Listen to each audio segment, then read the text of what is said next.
content.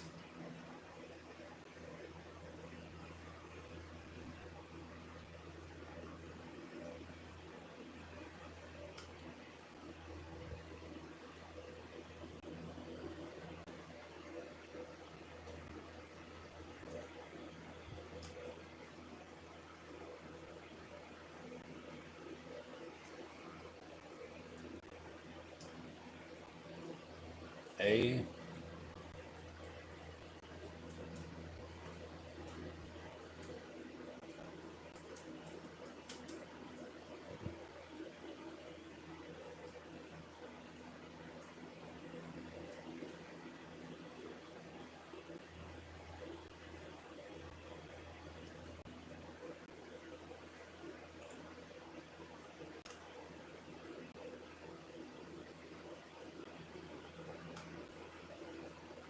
What is this person's name? Amazing. Control copy.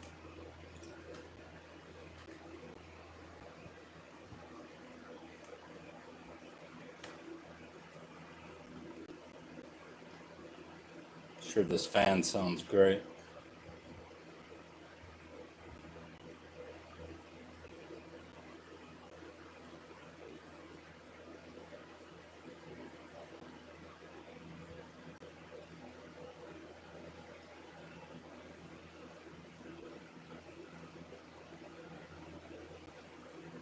Control copy. YouTube.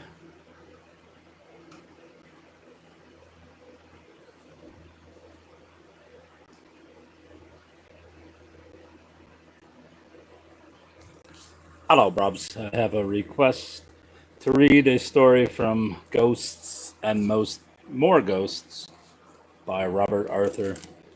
What year is this? Random House Books, 1963. And the story is The Wonderful Day. 1. Danny was crouched on the stairs, listening to the grown-ups talk in the living room below. He wasn't supposed to be there. He was supposed to be in bed since he was still recovering from the chicken pox. But it got lonely being in bed all the time, and he wasn't able to resist slipping out and down in his wool pajamas to hear Dad and Mom and Sis and Uncle Ben and Aunt Anna talking. Dad, he was Dr. Norcross, and everybody went to him when they were sick, and the others were playing bridge. Sis, who was in high school, was studying her Latin, not so hard that she couldn't take part in the conversation. Hello, Brobs. They were mostly talking about other people in Locustville, which was such a small town everybody knew everybody else well enough to talk about them anyway. This is a story from Ghosts and More Ghosts. Locustville, that was Mom with a sigh. I know it's a pretty town with the river and the trees and the woods around it, and Tom has a good practice here, but the people, if only something would shake some of them out of themselves and show them how petty and malicious and miserable they are. Like Nettie Peters, Dad said, his tone dry. Danny knew Miss Peters, always hurrying over to some neighbor to talk about somebody. Whisper, whisper, whisper, saying nasty things. She's the source of most of the gossip in this town. If ever there was a woman whose tongue was hinged in the middle and wagged at both ends, it's she. Uncle Ben laughed. Things would be better here, he remarked, if the money were better distributed. If Jacob Earl didn't own or have a mortgage on half the town, there might be more free thought and tolerance, but nobody in debt to him dares open his mouth. Funny thing, Dad put in, how some men have a knack of making money at other men's expense. Everything Jacob Earl touches seems to mint money for him, money that comes out of someone else's pocket. Like the gravel land he got from John Wiggins. I'd like to see the process reverse sometime. But for real miserliness, that was Aunt Anna, indignant. Luke Hawks takes all the prizes. I've seen him come into the Fair Square store to buy things for his children, and the trouble he had letting go of his money, you'd have thought it stuck to his fingers. It's a question, Dad said, which is worse, miserliness or shiftlessness?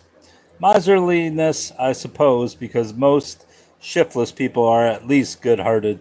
Like Henry Jones. Henry wishes for more things and does less to get them than any man in Christendom. If wishes were horses, Henry would have the biggest herd this side of the Mississippi. Well, there are some nice people in Locustville. Sis broke into the conversation. I don't care what that old gossip Miss Peters says, or that stuck up Mrs. Norton either. I think Miss Avery, my English and gym teacher, is swell. She isn't very pretty, but she's nice. There are little silver bells in her voice when she talks. And if that Bill Morrow, whose dad owns the implement factory and who takes time off to coach the football team, wasn't a dope, he'd have fallen for her long ago. She's crazy about him, but too proud to show it, and that silly Betty Norton has made him think he's wonderful by playing up to him all the time. If he marries Betty, Aunt Anna said, the town won't be able to hold Mrs. Norton anymore. She's already so puffed up with being the wife of the bank president and the leader of the town's social life, she'd just swell up a little more and float away like a balloon if she got the Morrow Implement Company for a son-in-law. Everybody laughed and the conversation slowly died away. Mom mentioned how much she disliked the two-faced Minerva Benson, who was so nice to people's faces and worked against them behind their backs. Sis said that Mr. Wiggins, who ran the bookstore, was a nice little man who ought to marry Miss Wilson, the dressmaker, a plain little woman who would be as pretty as a picture if she looked the way she was.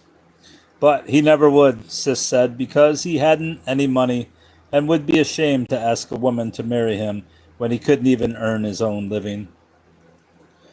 Then they went back to bridge. Danny was feeling sort of weak and shaky, so he hurried back to bed before Mom could catch him. He crawled in and pulled the blankets up over him, and then his hand reached under the pillow and pulled out the funny thing he'd found in the old chest where he kept his games and skates and things. It had been wrapped in a soft piece of leather, and he had found it in a little space behind one of the drawers. There was a name inked on the leather, Jonas Norcross. Dad's grandfather had been named Jonas, so it might have been his originally. The thing was a little pointed piece of ivory, sharp at the tip and round at the bottom, as if it had been sawed off the very end of an elephant's tusk. Only there was a fine spiral line in it, like a snail's shell, that made Danny think maybe it hadn't come from an elephant, but from an animal he had seen in a book once. An animal like a horse, with one long horn over its nose. He couldn't remember the name. It was all yellow with age, and on the bottom was carved a funny mark, all cross lines, very intricate. Maybe it was Chinese writing. Jonas Norcross had been captain of a clipper ship in the China trade, so it might have come all the way from China. Lying in bed, Danny held the bit of ivory in his hand. It gave out a warmth to his fingers that was nice. Holding it tight, he thought of a picture in his book about King Arthur's Round Table, a picture of Queen Guinevere of the golden hair. Probably Sis had meant Miss Wilson ought to be as pretty as that picture. Grown-ups talk wasn't always easy to understand, the way they said things that weren't so. Danny yawned. Wouldn't it be funny, though? He yawned again, and the weight of drowsiness descending on him closed his eyes, but not before one last thought had floated through his mind. As it came to him, a queer little breeze seemed to spring up in the room. It fluttered the curtains and rattled the window shade. For just a second, Danny felt almost as if somebody was in the room with him. Then it was gone, and smiling at his amusing thought, Danny slept. 2. Henry Jones woke that morning with the smell of frying bacon in his nostrils. He yawned and stretched comfortably. There was a clock on the bureau on the other side of the room, but it was too much trouble to look at. He looked at where the sunshine coming in the window touched the carpet. That told him it was just on to 9. Downstairs pans were rattling. Martha was up and about long ago, and just about ready to get impatient with him for lingering in bed. Ho hum! Henry yawned and pushed down the covers. I wish I was up and dressed already. As it were, as if it were an echo to his yawn, a shrill whickering sound reached him from the direction of his large, untidy backyard. Disregarding it, Henry slid into his trousers and shirt, his socks and shoes, put on a tie, combed his hair casually, and ambled down to the dining room. Well, his wife Martha commented tartly, appearing in the doorway with a platter in her hands as he slumped down into his chair. It's after 9. If you're going to look for work today, you should have been started long ago. Henry shook his head dubiously as she set the bacon and eggs in front of him. I don't know if I ought to go tramping around today, he muttered. Don't feel so well. That looks good. But I kind of wish we could have sausage once in a while. And they spelled it once in a while, bruv. From the rear yard came another high whinny that went unnoticed. Sausage is expensive, Martha told him. When you get an honest job, maybe we can afford some. There's Hawks, Henry remarked with interest, peering out the front window as a lean, long-faced man strode past the house with a pleasant but shabbily dressed little woman trotting meekly at his side. Guess Millie has talked him into laying out some money for new things for the kids at last. It's only about once a year she gets him to loosen up. And then you'd think, to look at him, he was dying, his wife commented.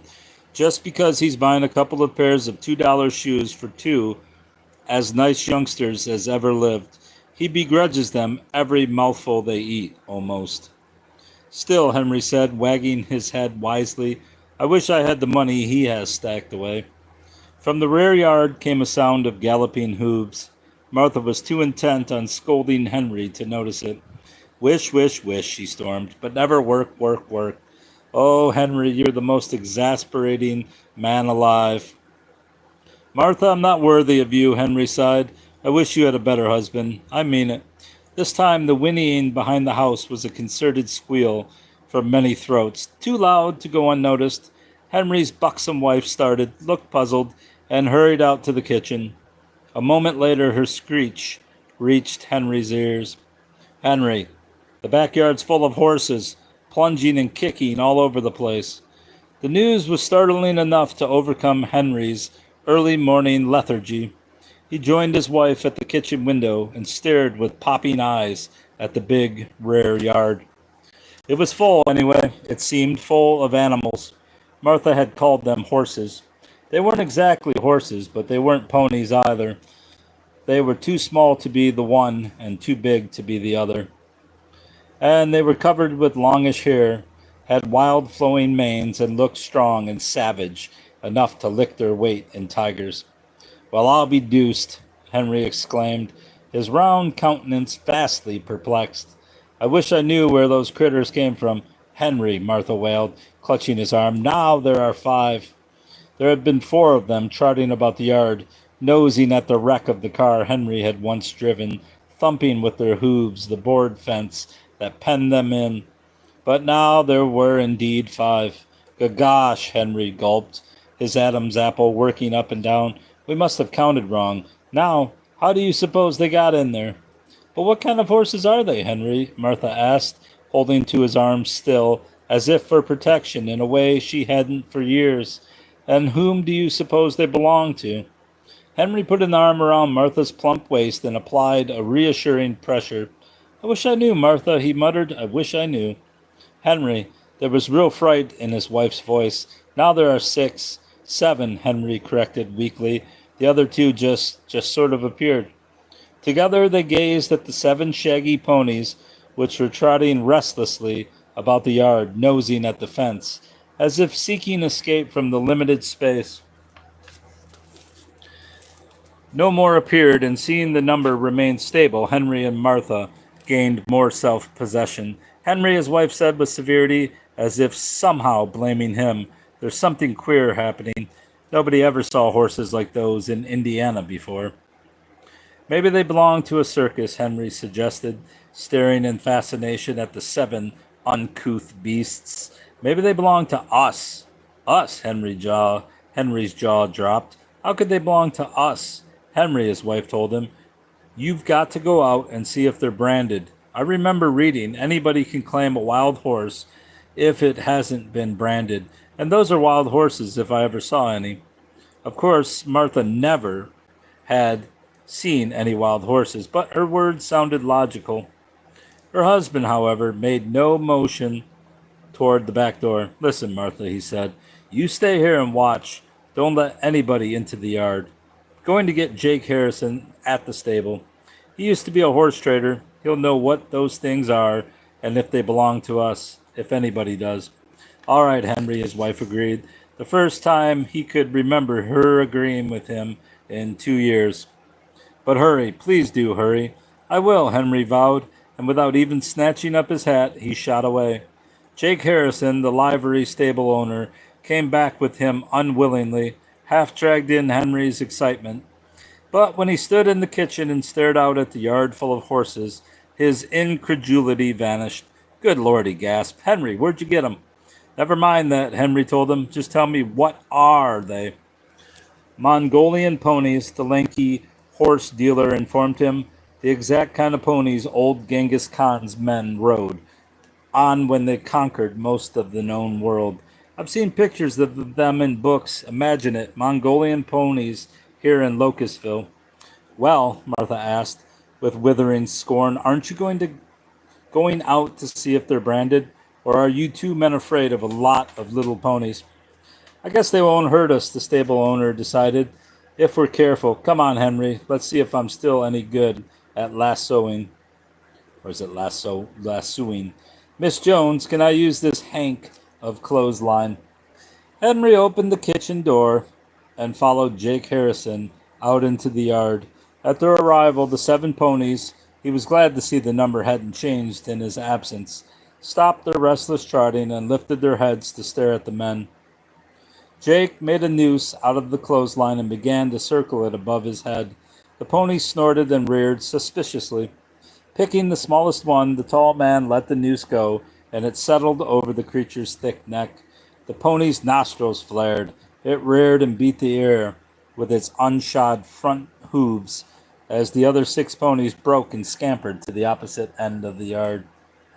Jake Harrison drew the loop tight and approached the pony, making soothing sounds. It quieted and, as the 2 men came close, let Jake put his hands on it. Yes, sir, the stable owner exclaimed, a real honest-to-homer Mongolian pony. The long hair is to keep the cold out up in the mountains of Tibet. Now let's see if there's any brand. None on its hide. Let's see its hoof. The pony let him lift its left forefoot without protest, and Henry, bending close, let out a whoop. Look, Jake, he yelled. It's branded with my name. These critters are mine. Together they stared. Cut into the hard horn in neat letters was the name Henry Jones. Jake straightened. Yours, all right, he agreed. Now, Henry, stop making a mystery and tell me where these animals came from. Henry's jubilance faded. He shook his head. Honest, Jake, I don't know. I wish I did. Look out. The tall man leaped back. Between them, an 8th pony had appeared, so close that its flanks brushed against them. Well, where? Jake stuttered, backing away toward the door in the fence and fumbling for the catch. Where? That's what I don't know, Henry joined him. That's what I wish. No, I don't either. I don't wish anything at all. The phantom pony that had appeared directly before them, wispy and tenuous as darkish smoke, promptly vanished. Henry mopped his face. Did you see what I saw? He asked, and Jake, swallowing hard, nodded. You started to wish for something, and it's started to appear, he gobbled, and thrust open the door in the board fence. Let's get out of here. When I started to wish, oh, Jiminy Crickets, Henry groaned. That's how the others happened. When I wished, do you? Pale-faced, they stared at each other. Slowly, the stableman nodded. Lord, the ashen Henry whispered, I never believed such a thing could happen. I wish now I'd never... This time the words weren't fully out of his mouth before the ninth pony struck the earth with a sudden plop directly before them. It was too much. Henry broke and ran, and Jake followed at his heels. The pony, interestedly, chased them, and its brothers, not to be left behind, streamed through the opening in the fence, whickering gleefully.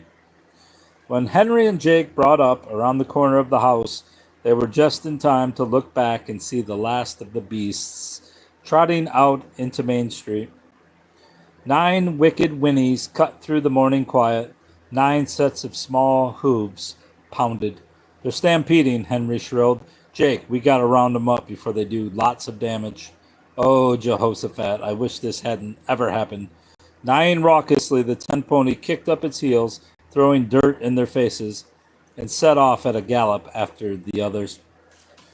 3. About the time Henry Jones was running for Jake Harrison, Luke Hawks was fingering a boy's woolen suit with lean, predatory digits. "This be the cheapest?" he asked, and being assured that it was, all the clerks in Locustville knew better than to show him anything but the least expensive. He nodded. "I'll take it," he said, and grudgingly reached for his hip pocket. "Don't you think the material is kind of thin, Luke?" little Emily Hawks asked, a note of pleading in her voice.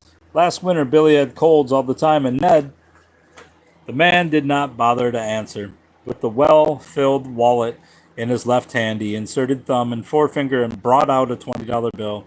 "Here," he said, "and I've got $8.40 coming." Taking the bill and starting to turn away, the clerk turned abruptly back. Luke Hawks had snatched the money from his hand. "Is anything—" he began and stopped. Testily, the man was still holding out the note. "Take it," he snapped. "Don't make me stand here waiting." "Yes, sir," the clerk apologized, and took a firmer hold, but he could not take the bill from Luke Hawks. He pulled. Hawks's hand jerked forward. Scowling, the lean man drew his hand back. The money came with it. "What's the matter, Luke?" Emily Hawks muttered. Her husband favored her with a frown. "Some glue on it or something," he muttered. "It stuck to my fingers. I'll get another bill out, young man." He put the 20 back into the wallet, where it went easily enough, and drew out two tens. But these would not leave his hand either. Luke Hawks was beginning to go a little pale. He transferred the notes to his left hand, but though his left hand could take them from his right, the clerk could take them from neither. Whenever he tugged at it, the money simply would not come loose. It stuck as close to Luke Hawks's fingers as if it were part of his skin. A red flush crept into the man's cheeks. He could not meet his wife's gaze. I don't know," he muttered. "I'll lay it down. You pick it up." Carefully, he laid a $10 bill on the counter, spread his fingers wide, and lifted his hand. To his horror and fright, the bit of green paper came with it, adhering firmly to his fingertips. "Luke Hawks," his wife said sturdily, "it's a judgment on you. The good Lord has put a curse on your money."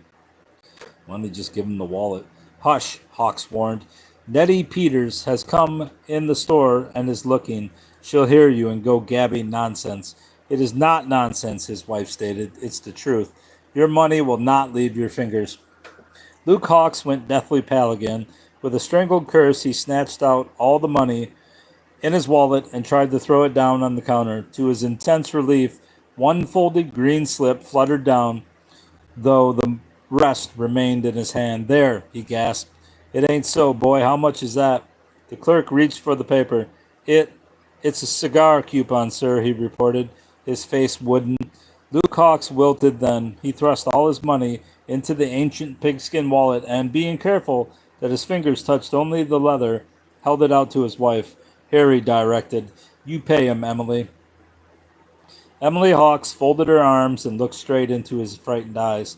"Luke Hawks," she said in a firm, clear voice that carried through the entire store, "for 8 years my life has been made a misery by your mean, grasping ways. Now you can't spend any of your money. You'll starve to death before you can even spend a nickel for bread. And I've got a good mind to let you. If I don't buy anything for you, you can be sure no one will give it to you. The people of this town would laugh themselves sick seeing you with your hands full of money, begging for a bite to eat. They wouldn't give it to you either." Luke Hawks knew they wouldn't. He stared down at his wife, who had never before dared act like this. No, he protested. Emily, don't say that. Here, you take the money. Spend it as you want. Get the things we need. I'll leave it all to you. You can even get the next most expensive clothes for the boys. You mean you want me to handle the money from now on? Emily Hawks demanded, and her husband nodded. Yes, Emily, he gasped. Take it, please take it. His wife took the wallet, which left Luke Hawks's hands readily enough, and counted the money in it. $500, she said aloud thoughtfully. Luke, hadn't you better give me a check for what you've got in the bank? If I'm to do all the buying, the money'll have to be in my hands. A check, Luke exclaimed. That's it. I don't need money. I'll pay by check. Try it, Emily invited. That's the same as cash, isn't it? Luke tried it. The check would not leave his fingers either. It only tore to pieces when the clerk tugged at it. After that, he capitulated. He took out his book and signed a blank check, which Emily was able to take. She then filled it in for herself for the entire balance in the bank, $20,000. Luke Hawks admitted with strangled reluctance. After that, she tucked the check into the bosom of her dress. Now, Luke, she suggested, you might as well go on home. I'll go to the bank and deposit this to my account. Then I'll do the rest of the shopping. I won't need you. But how'll you get the things home? Her husband asked weakly. Emily Hawks was already almost to the door, out which Nettie Peters had just dashed to spread the news through the town, but she paused long enough to turn and smile brightly at her pale and perspiring husband. I'll have the man at the garage drive me out with them, she answered, in the car I'm going to buy after I leave the bank, Luke. 4. Miss Wilson looked up from her sewing at the sound of galloping hooves in the street outside her tiny shop. She was just in time to see a small, swift figure race by. Then, before she could wonder what it was, she caught sight of herself in the big mirror customers used when trying on the dresses she made. Her whole name was Alice Wilson, but it was years since anyone had called her by her first name. She was 33, as small and plain as a church mouse, but she wasn't. Miss Wilson stared open-mouthed at her reflection. She wasn't mouse-like any longer. She was, yes, really, almost pretty. A length of dress, goods forgotten in one hand, a needle suspended in midair in the other, Alice Wilson stared at the woman in the glass.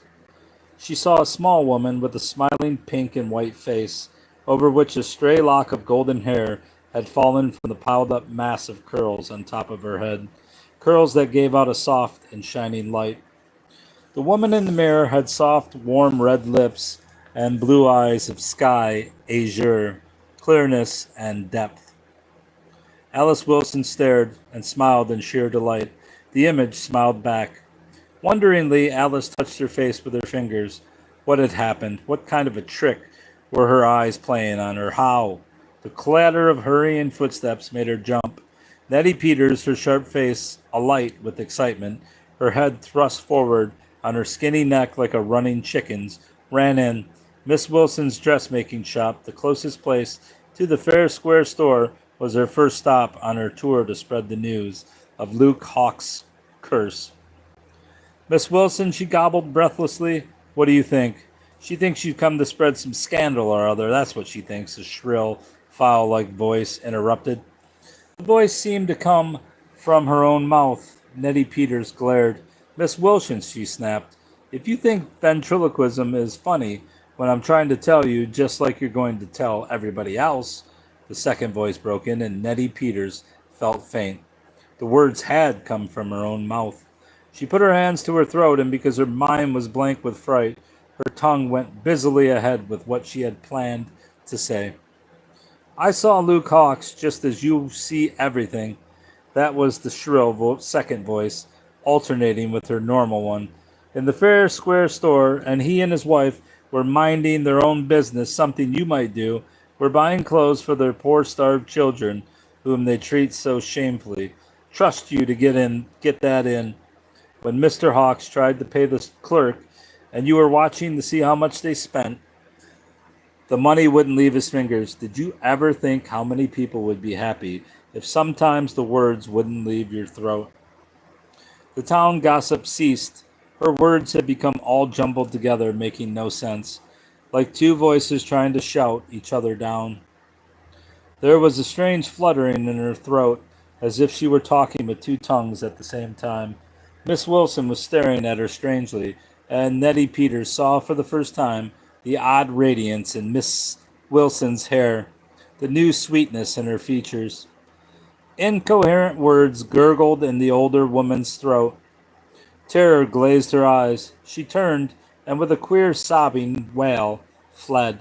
Alice Wilson was still looking after her in bewilderment when another figure momentarily darkened the doorway. It was Mr. Wiggins, who owned the unprofitable bookstore on the other side of her dressmaking establishment. Ordinarily, Mr. Wiggins was a shy, pale-faced man, his 38 years showing in the stoop of his shoulders, his eyes squinting behind thick glasses. He often smiled, but it was the small, hopeful smile of a man who didn't dare not to smile for fear he might lose heart altogether. But today, this day of strange happenings, Mr. Wiggins was standing erect. His hair was rumpled, his glasses were awry, and his eyes blazed with excitement. "Miss Wilson," he cried, "the most amazing thing has happened. I had to tell somebody. I hope you don't mind my bursting in to tell you." Alice Wilson stared at him and instantly forgot about the strange thing that had happened to her. "Oh, no," she answered. "Of course I don't. I'm glad." Outside there were more sounds of galloping hooves, shrill squeals, and men's voices shouting. "There seems to be a herd of wild ponies loose in the town," Mr. Wiggins told Miss Wilson. "One almost knocked me down racing along the sidewalk as I was coming here. Miss Wilson, you'll never believe it. What I was going to tell you, you'll have to see for yourself. Then you won't think I'm mad." "Oh, I'd never think that," Miss Wilson assured him. Scarcely hearing her, Mr. Wiggins seized her by the hand and almost dragged her to the door. A flush of warm pleasure rose into Miss Wilson's cheeks at the touch of his hand.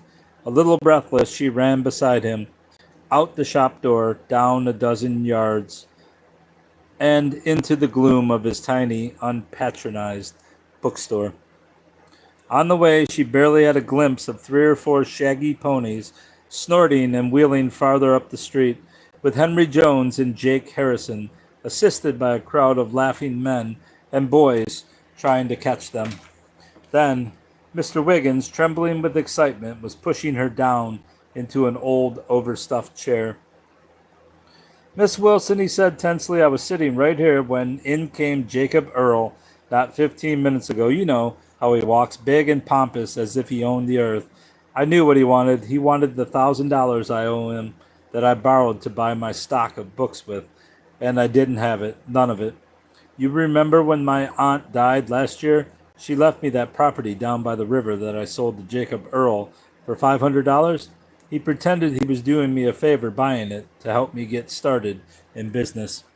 But then high-grade gravel was discovered on the land, and now it's worth at least $15,000. I learned Earl knew about the gravel all the time, but in spite of that, he wanted the 1,000 he loaned me."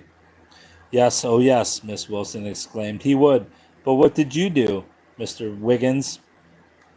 Mr. Wiggins combed back his disheveled hair with his fingers. "I told him I didn't have it, and he took off his glove, his right glove, and told me if I didn't have it by tomorrow, he'd have to attach all my books and fixtures. And then he put his hand down on top of my antique brass Chinese luck piece, and guess what happened?" "Oh, I couldn't," Miss Wilson whispered. "I never could. Look," Mr. Wiggins' voice trembled. He snatched up a large dust cloth that hid something on the counter just in front of Miss Wilson's eyes. Underneath the cloth was a squat little Chinese god, about a foot high, sitting with knees crossed and holding a bowl in his lap. On his brass countenance was a sly smile, and his mouth was open in a round O of great amusement. As Miss Wilson stared at him, a small gold coin popped out of the little god's mouth and landed with a musical clink in the bowl in his lap. Alice Wilson gasped. "Oh, John," she cried, using Mr. Wiggins' Christian name for the first time in her life. Is it money?" "Chinese money," Mr. Wiggins told her, "and the bowl is full of it.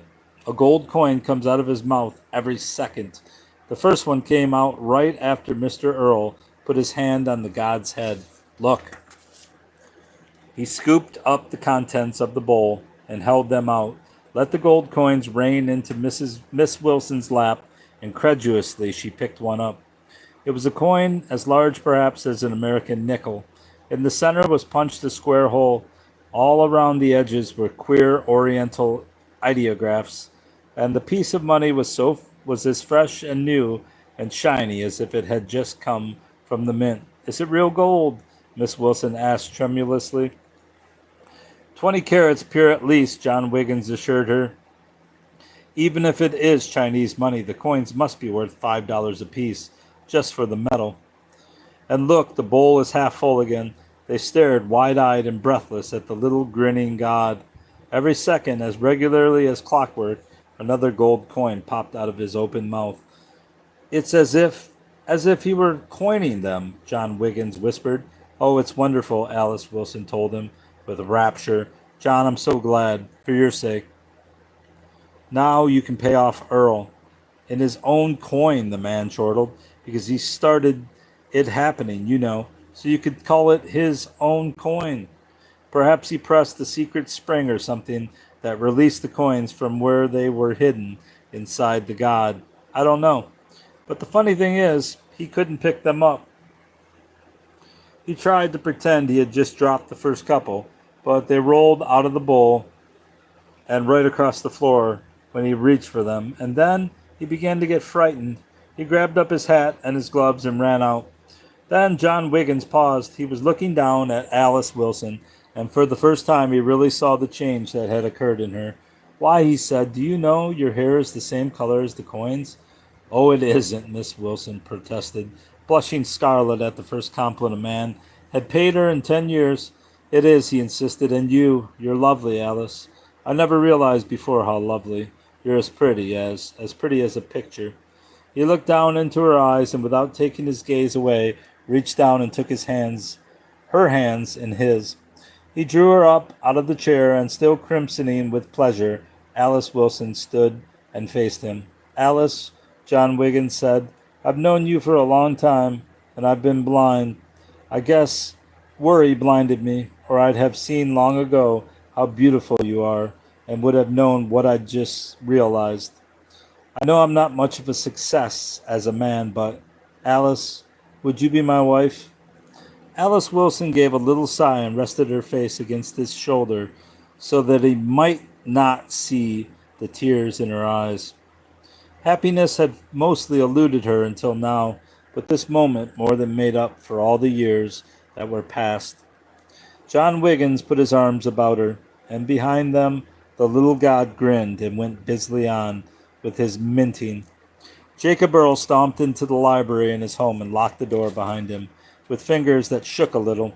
Throwing his hat, stick, and gloves down onto a chair, he groped for a cigar in his desk and lit it by sheer force of will, striving to quell the inward agitation that was shaking him. Well, any man might feel shaken if he had put his hand down on a cold brass paperweight and had felt the thing twist in his grip as if alive, had felt a shock in his fingers like a sudden discharge of electricity, and then had seen the thing start to spout gold money, real money. Money, and Jacob Earl gazed down at his spot, plump white hands almost with fright, which had life in it. Because when he had tried to pick it up, it had eluded him, it had dodged. Angrily, he flung away his barely smoked cigar. Hallucinations. He'd been having a dizzy spell or something. Maybe Wiggins had fixed up a trick to play on him. That was it, a trick. The nerve of the man, giving him such a start. When he had finished with the little rabbits, Jacob Earl, did not quite formulate what he would do. But the mere thought of threatening somebody made him feel better. He'd decide later what retaliation he would make. Right now, he'd get to work. He'd inventory his strong box, nothing like handling hard, tangible possessions, like stocks and bonds and gold, to restore a man's nerves when he felt shaky.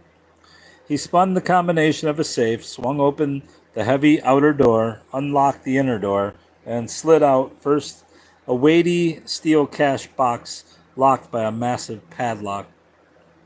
Weighty because it held the one thing a man couldn't have too much of: gold. Pure gold ingots worth $500 each, $15,000 worth of them. He'd had them since long before the government called in gold, and he was going to keep them. Government or no, if he ever had to sell them, he'd claim they'd been forgotten and found again by accident.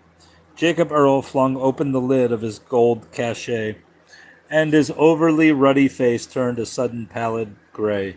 Two of the ingots in the top layer were missing, but no one could get into his safe, no one but himself. It wasn't possible that a thief. Then the gray of his face turned to ashen white. He stared, his breath caught in his throat. As he stared, a third ingot had vanished, evaporated into thin air, as if an unseen hand had closed over it and snatched it away. But it wasn't possible. Such a thing couldn't happen. And then the fourth ingot vanished. Transfixed by rage and fright, he put his hands down on the remaining yellow bars and pressed with all his might. But presently the fifth of his precious chunks of metal slipped away from beneath his very fingers into nothingness. One instant it was there, and he could feel it. Then it was gone. With a hoarse cry, Jacob Earl dropped the cash box. He stumbled across the room to his telephone, got a number. "Doctor," he gasped. "Dr. Norcross? This is Jacob Earl. I. Then he bethought himself. This couldn't happen. This was madness. If he told anyone— "Never mind, doctor," he blurted. "Sorry to have troubled you. It's all right." He hung up and he sat there all the rest of the day, sweat bending his brow, watching the shiny yellow oblongs that had fallen on the floor vanish one by one. In another part of town, another hand crept toward the telephone and drew back. Minerva Benson's hand. Minerva Benson had discovered her deformity almost the instant she had arisen late that morning. The mirror had shown her the stiff, lifeless face affixed to her head. Thin, vicious, twisted, she had the features of a harpy. With trembling fingers, she touched her face again in a wild hope that its ugliness might have vanished. Then she huddled closer on the end of the sofa in the darkened room, whose door was locked, blinds drawn. She couldn't telephone because no one must see her like this. No one, not even a doctor. And in her tiny spinsterish home, Nettie Peters also crouched and also feared to telephone. Feared lest that strange, dreadful second voice began to clack and rattle in her throat when she tried to talk, tried to ask Dr. Norcross to come. Crouched and felt her throat with fingers like frantic claws, and she was sure she could detect something moving in her throat like a thing alive. How long does this go? To page 118. 5. Mrs. Edward Norton moved along the tree-shaded streets toward the downtown section of Locustville with all the self-conscious pride of a frigate entering a harbor under full sail. She was a full-bodied woman, well-built, she phrased it, and expensively dressed. Certainly she was the best-dressed woman in town, as befitted her position as leader of Locustville's social life, and the most influential woman in town. And today she was going to use her influence. She was going to have Janice Avery discharged as a teacher in the high school.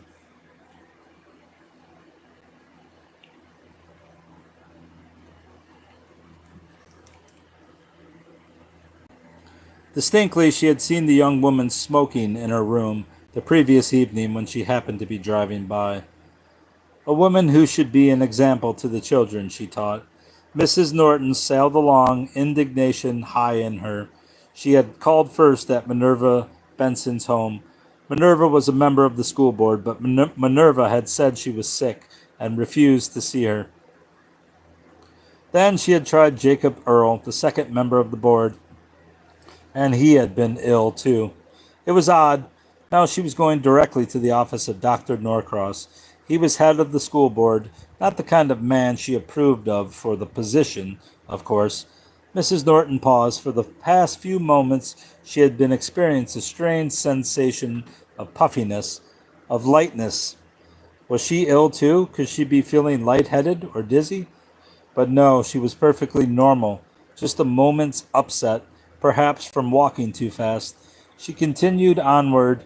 What had she been thinking about? Oh, yes, Dr. Norcross. An able physician, perhaps, but his wife was really quite a dowdy. Mrs. Norton paused again. A gentle breeze was blowing down the street, and she was being swayed from side to side by it. Actually, it was almost pushing her off balance. She took hold of a convenient lamppost that stopped her from swaying, but she started she stared transfixed at her fingers. They were swollen and puffy. Her rings were cutting into them painfully. Could she have some awful? Then she became aware of a strained, uncomfortable feeling all over her person, a feeling of being confined, intolerably pent up in her clothing. With her free hand, she began to tug at herself, at first with puzzlement, then with terror. Her clothing was as tight on her as the skin of a sausage. It had shrunk. It was cutting off her circulation. No, it hadn't. That wasn't true. She was growing, puffing up, filling out her clothes like a slowly expanding balloon. Her corset was confining her diaphragm, making it impossible to breathe. She couldn't get air into her lungs. She had some awful disease. That was what came of living in a dreadful, dirty place like Locustville, among backward, ignorant people who carried germs, and at that instant the laces of Mrs. Norton's corset gave way. She could actually feel herself swell, bloat, puff out. Her arms were queer and hard to handle. The seams of her dress were giving away. The playful breeze pushed her, and she swayed back and forth. Her fingers slipped from the lamppost, and she began to rise slowly, ponderously into the air, like a runaway balloon. Mrs. Edward Norton screamed, piercingly, but her voice seemed lost, a thin wail that carried hardly 20 yards. This was unthinkable. This was impossible. But it was happening. Now she was a dozen feet above the sidewalk, now 20, and at that level she paused, spinning slowly around and around, her arms flopping like a frightened chicken's wings, her mouth opening and closing like a feeding goldfish's, but no sounds coming forth. If anyone should see her now, oh, if anyone should see her. But no one did. The street was quite deserted. The houses were few and set well back from the street.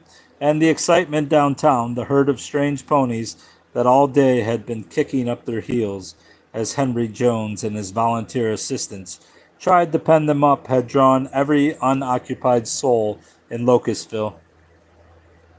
Mrs. Norton, pushed along by the gentle breeze, began to drift slowly northward toward the town limits. Tree branches scraped her and ripped her stockings as she clutched unavailingly at them. A crow, attracted by the strange spectacle, circled around her several times, emitted a raucous squawk that might have been amusement, and flew off. A stray dog, scratching fleas in the sunshine, saw her pass overhead and followed along underneath for a moment, barking furiously. Miss Norton crimsoned with shame and mortification. Oh, if anyone saw her! But if no one saw her, no one could help her. She did not know whether to pray for someone to come along or not.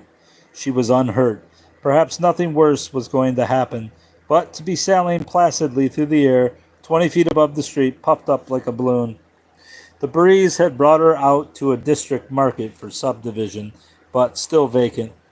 Fruit trees grew upon the land. The playful wind, shifting its quarter, altered her course.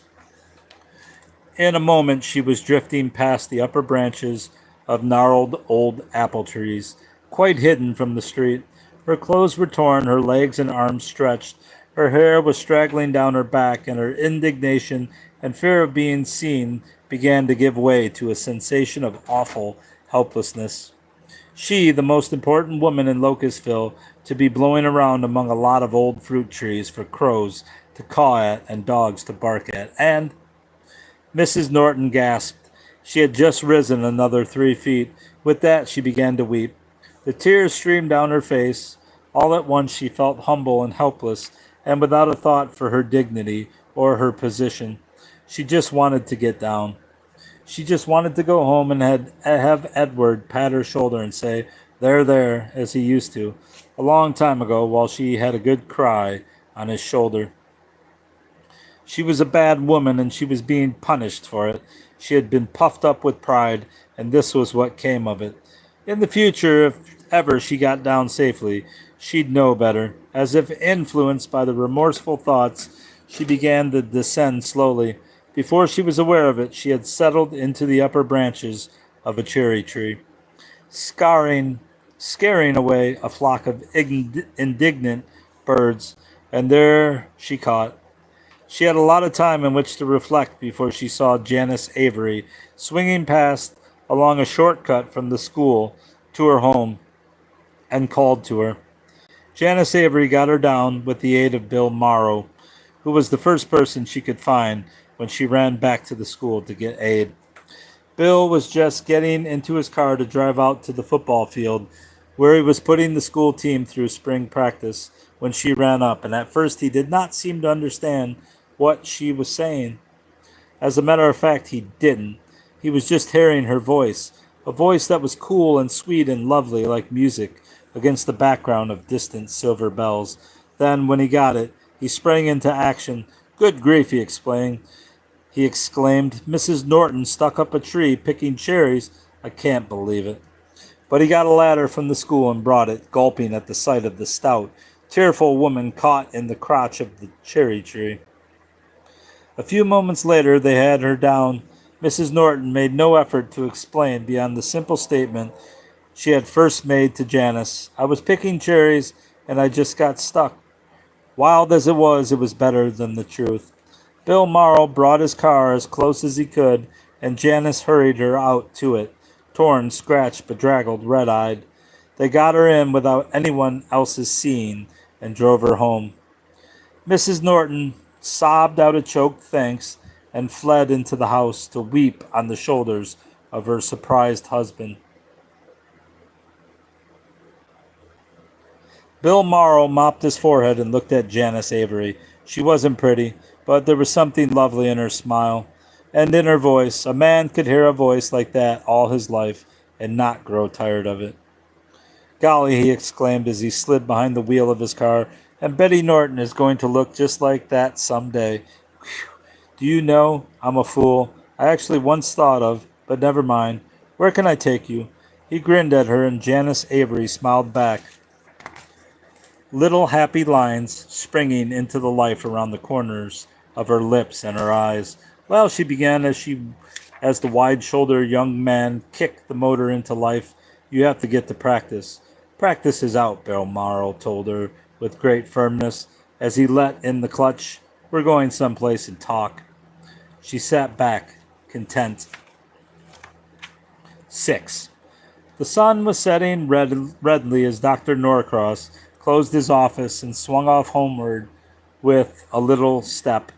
It had been a strange day, very strange. Wild ponies had been running through the town since morning, madly chased by the usually somnolent Henry Jones. From his window he had seen the bookstore across the street and distinctively perceived John Wiggins and Alice Wilson embracing.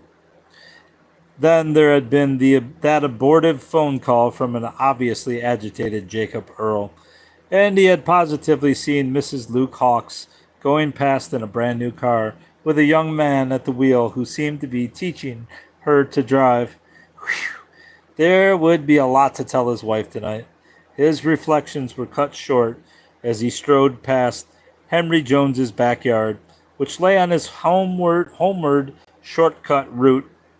A crowd of townsfolk were gathered about the door in the fence around the yard, and Dr. Norcross could observe others in the house peering out the windows.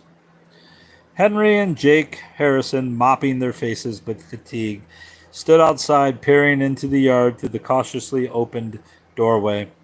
And over the fence itself he was able to see the tossing heads of many ponies, while their squeals cut the evening air. "Well, Henry, that was Martha. who came around the corner of the house and pushed through the crowd about her husband. You've rounded up all the horses, all right, but how are you going to pay for the damage they did today?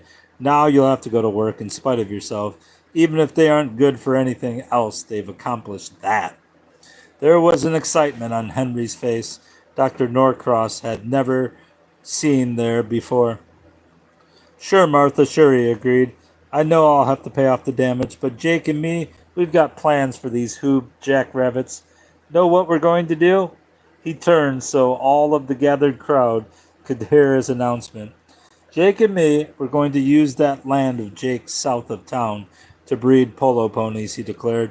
Yes, sir, we're going to cross these streaks of lightning with real polo ponies. We're going to get a new breed with the speed of a whippet, the endurance of a mule, and the intelligence of a human. Anybody who saw these creatures skedaddle around town today knows that when we get a polo pony with their blood in it developed, it'll be something. Yes, sir, something. I wish. No, I don't. I don't wish for anything. Not a single solitary thing. I'm not going to wish for anything ever again, either. Norcross grinned. Maybe Henry had something there. Then, noting that the sun had just vanished, he went home. Up in his room, Danny Norcross woke groggily from a slumber that had been full of dreams. Half asleep still, he groped for and found the little piece of ivory he had kept beside him ever since he had fallen asleep the night before. His brow wrinkled. He had been on the stair listening to the grown-ups talk. They had said a lot of queer things about horses and money and pictures. Then he had gotten back in bed and played with his bit of ivory for a while. Then he had had a funny thought and sort of a wish. The wish that had passed through his mind as he had been falling asleep had been that all the things Dad and Mom and the others had said would come true, because it would be so funny if they did. So he had wished that just for one day maybe all Henry Jones's wishes would be horses, and money would stick to Luke Hawks's fingers, and Jacob Earl would touch something that would coin money for somebody else for a change. And two, that Nettie Peters' tongue really would be hinged in the middle and wag at both ends, and Mrs. Benson have two faces, and Mrs. Norton swell up and blow around like a balloon, and that Miss Wilson would really be as pretty as a picture, and you could truly hear silver bells when Miss Avery talked. That had been his wish, but now, wide awake and staring out the window at a sky all red because the sun had set, he couldn't quite remember it, try as he would. Crouched in her darkened room, Minerva Benson felt her head for the 100th time, first with shuddering horror, then with hope, then with incredulous relief. The dreadful face was gone now, but she would remember it and be haunted by it forever in her dreams. Nettie Peters stared at herself in her mirror, her eyes wide and frightened. Slowly she shook her hands from her throat. The queer fluttering was gone. She could talk again without that terrible voice interrupting. But always after, when she began to speak, she would stop abruptly, for fear it might sound again, in the middle of a sentence. I've decided, Luke, Mrs. Luke Hawks said with decision, that we'll have the house painted and put in a new furnace. Then I'm going to take the children off on a little vacation. No, don't say anything. Remember, the money is in my name now, and I can spend it all if I have a mind to. I can take it and go away to California, or any place, and no matter what you say or do, I'm not going to give it back. Jacob Earl uttered a groan. The last gold ingot had just vanished from the floor of his library. John Wiggins turned. The tiny chink-chink that had sounded all afternoon had ceased. The little god still grinned, but the coins were no longer coming from his mouth. He's quit, the little man announced to the flushed and radiant Alice Wilson, but we don't care. Look how much money came out of him. Why, there must be $15,000 there. Alice will take a trip around the world, and will take him back to China, where he came from. He deserves a reward. With the red afterglow tinting the little lake beside which he had parked the car, Bill Morrow turned. His arm was already about Janice Avery's shoulders. So it really wasn't any effort for him to draw her closer and kiss her firmly, masterfully. The door to Danny's room opened. He heard Dad and Mom come in and pretended for a minute that he was asleep. He's been napping all day, Mom was saying. He hardly woke up enough to eat breakfast. I guess he must have lain awake late last night. But his fever was down and he didn't seem restless, so I didn't call you. Well, we'll see how he is now, Dad's voice answered, and Danny, who had closed his eyes to try to remember better, opened them again. Dad was bending over his bed. How do you feel, son? He asked. I feel swell, Danny told him, and struggled to a sitting position. Look what I found yesterday in my box. What is it, Dad? Dr. Norcross took the piece of ivory Danny held out and looked at it. I'll be darned, he exclaimed to his wife. Danny's found the old Chinese talisman Grandfather Jonas brought back on that last voyage of the Yankee Star. He gave it to me 30 years ago, told me it had belonged to a Chinese magician. Its peculiar power, he said, was that if you hold it tight, you could have one wish come true, providing, as the Chinese inscription on the bottom says, your mind was pure, your spirit innocent, and your motive unselfish. I wished on it dozens of times, but nothing ever happened. Guess it was because I was too materialistic and wished for bicycles and things. Here, Danny, you can keep it, but take good care of it. It's very old. Even the man who gave it to Grandfather Jonas didn't know how old it was. Danny took back the talisman. I made a wish, Dad, he confessed. So, Dad grinned. Did it come true? I don't know, Danny admitted. I can't remember what it was. Dad chuckled. Then I guess it didn't come true, he remarked. Never mind, you can make another. And if that one doesn't happen either, don't fret. You can keep the talisman and tell people the story. It's a good story, even if it isn't so. Probably it wasn't so. It was certain that the next time Danny wished, nothing happened, nor any of the times after that, so that by and by he gave up trying. He was always a little sorry, though, that he never could remember that first wish, made when he was almost asleep. But he never could, not even later when he heard people remarking how much marriage had improved Alice Wilson's appearance and how silvery Mrs. Bob Morrow's voice was. It was not a very good ghost story, but that's it. All right, Bobs, that's all. Goodbye.